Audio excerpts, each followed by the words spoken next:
प्राचार्य डॉक्टर दिगंबर मोरे हे गेल्या 6 महिन्यांपासून वेतनापासून वंचित. आखाडा बाळापूर येथील छत्रपती शाहू शिक्षण संस्था संचलित नारायणराव वाघमारे महाविद्यालयाचे प्राचार्य डॉक्टर दिगंबर रामराव मोरे हे 6 महिन्यांपासून वेतन व भविष्य निर्वाह निधीची रक्कम मिळवण्यासाठी दिनांक 21 एप्रिल 2026 पासून कुटुंबासह आमरण उपोषणास बसलेले आहेत.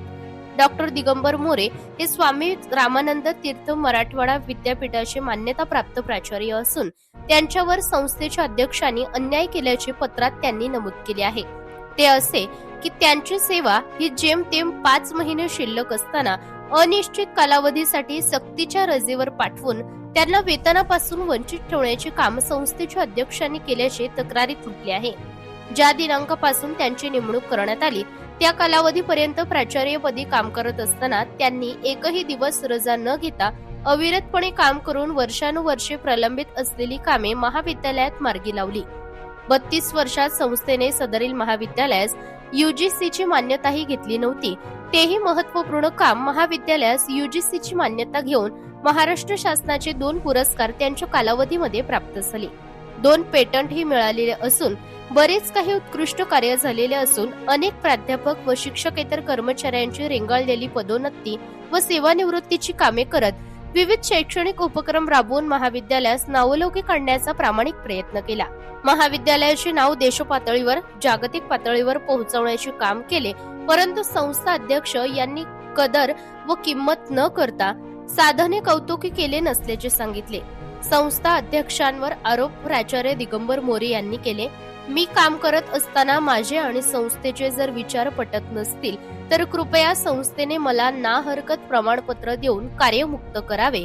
मी बऱ्याच वेळा त्यांना ही विनंती केली आहे, परंतु संस्थेने कसल्याच प्रकारे ना हरकत प्रमाणपत्र न देता माझी गळचेपी केली आहे. संस्थेने दिनांक 14/10/2025 पासून संस्थेचा पुढील आदेश प्राप्त होईपर्यंत सक्तीच्या रजेवर पाठवलेले आहे.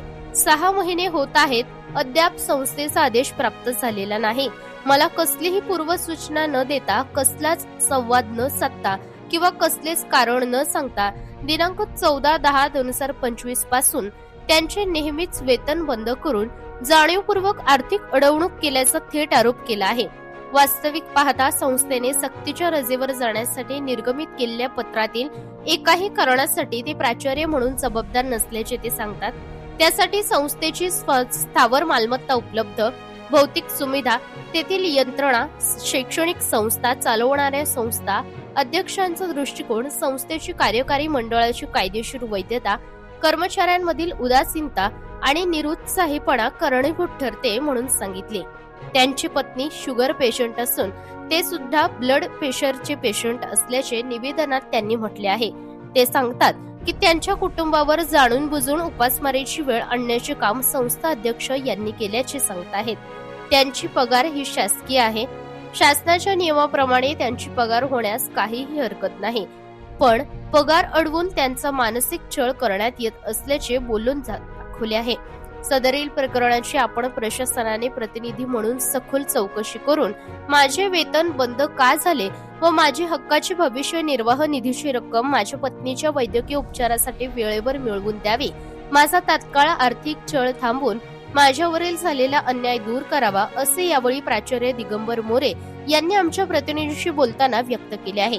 संस्था अध्यक्ष हे त्यांच्याशी हेतू पुरस्पर सूडबुद्धीने वागत असून ते जबरदस्तीने स्वेच्छा निवृत्ती घेण्यासाठी दबाव टाकत असून स्वेच्छा निवृत्ती नाही घेतली तर मला निवृत्तीच्या वेळी मिळणाऱ्या सर्व आर्थिक लाभापासून वंचित ठेवण्याचा कुटील डावपेच रचत असल्याचे प्राचार्य यांनी सहसंचालक उच्च शिक्षण नांदेड विभाग यांच्याकडे दिलेल्या आपल्या निवेदनात म्हटले आहे.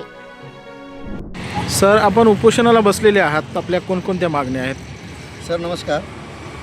मी आज सकाळी 10:30 वाजल्यापासून बेमुदत आमरण उपोषणासाठी बसलेलो आहे. त्याचं कारण असं आहे की मागच्या 6 महिन्यापासून माझ्या संस्था चालकांनी, संस्था अध्यक्षांनी मला कसलीही पूर्वकल्पना न देता, कसलीच कारणमीमांसा न करता माझा डायरेक्ट पगार बंद केलेला आहे. मी अनेक वेळा सन्माननीय अध्यक्षांनाही पत्र दिले, शासनालाही पत्र दिले, विद्यापीठ प्रशासनाला पत्र दिले, मुख्यमंत्र्याला, शिक्षण मंत्र्याला निवेदन दिले, पण अद्याप माझा 6 महिन्यापासून पगार निघालेला नाही. तसंच माझ्या भविष्य निर्वाह निधीमध्ये जी शासनाकडे जी माझी रक्कम जमा आहे ती रक्कम मी माझ्या पत्नीच्या वैद्यकीय उपचारासाठी मागितली होती. ती मागूनही मी 8 महिने झाले. 8 महिन्यापासून तीही मला रक्कम मिळाली नाही.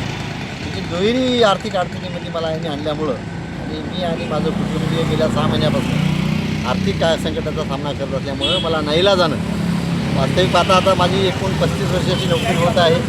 त्यामध्ये 15 वर्षे प्राध्यापक आणि 20 वर्षे प्राचार्य म्हणून काम करणं तुम्हाला मान्य नसेल, पसंत नसेल तर मला कार्यमुक्त करा अशी मी त्यांना विनंती केली सन्मान्य अध्यक्षांना.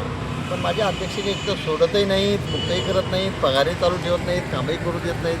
माझा आग्रह नाही की मला त्यांनी त्यांच्या संस्थेमध्ये काम करून दिलं पाहिजे म्हणून, पण माझा पगार का बंद केला याचं कसलंही कारण न देता थेट पगार असा कसा बंद करता येतो आणि माझा पगार शासनाकडनं येतो, शासन मला पगार देते. म्हणून मी माझ्या हक्क आणि न्याय मागण्यासाठी शासनाच्या कार्यालयासमोर आज सकाळी 10:30 वाजल्यापासून बेमुदत आमरण उपोषणासाठी बसलेलो आहे. आणि माझ्या मागण्या माझे वेतन सुरू होईपर्यंत आणि माझ्या भविष्य मला मिळेपर्यंत ही माझं उपोषण हे बेमुदतपणे सतत सुरू राहणार आहे. सहसंचालक कार्यालयासमोर आपण बसलेले आहात. कार्यालयामधून काही समजा विनवणी वगैरे करण्यात आली का बसून? अद्याप तर काही नाही सर, अद्याप तर काही नाही. मी सकाळपासून 9:30 वाजल्यापासून इथे आहे. म्हणजे सहसंचालक साहेब गेलेले मी काही पाहिलेलं नाही.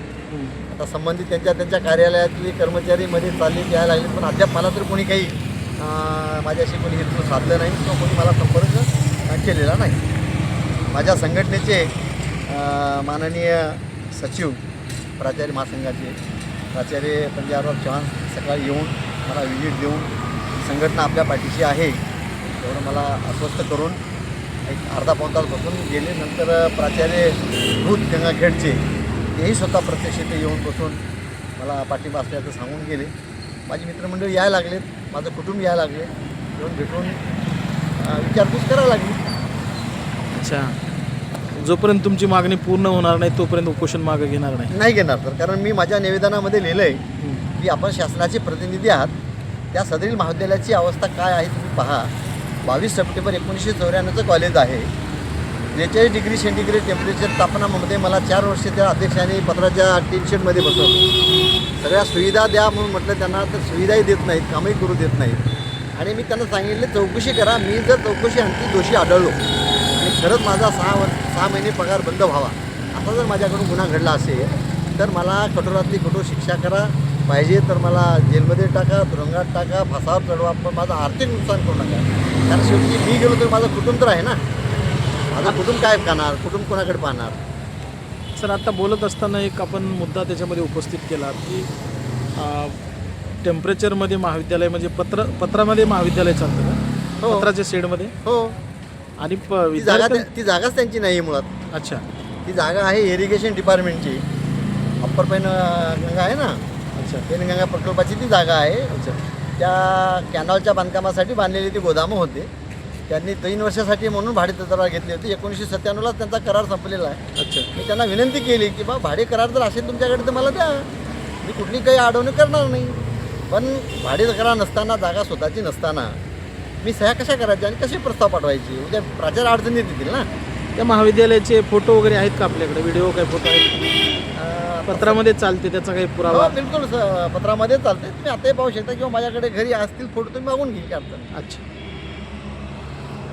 धन्यवाद. पूर्ण वरून दोन्ही साईडनं भिंतीपत्राच्यात आहे, टीशर्टमधून छत्रीपत्राचंच आहे, तेही मोठगळीच आलेलं आहे. मग विद्यापीठ प्रशासन याच्यावर का कारवाई करत नाही?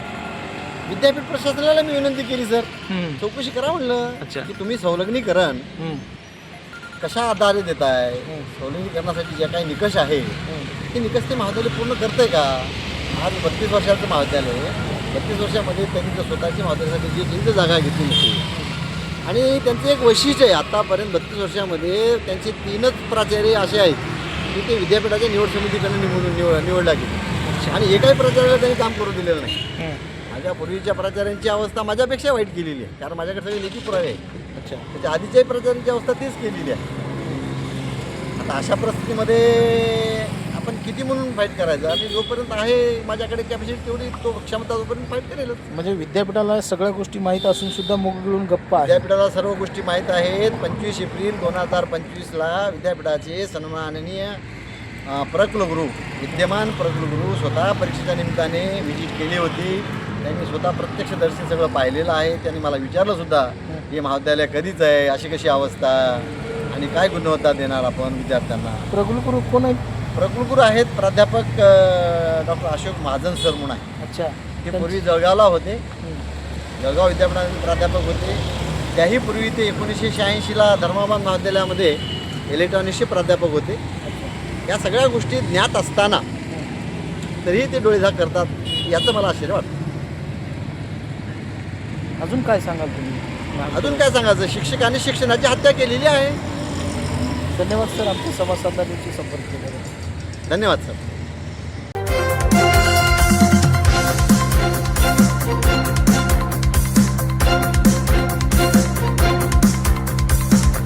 समाज साधना न्यूज, समाजहितासाठी सदैव अग्रेसर.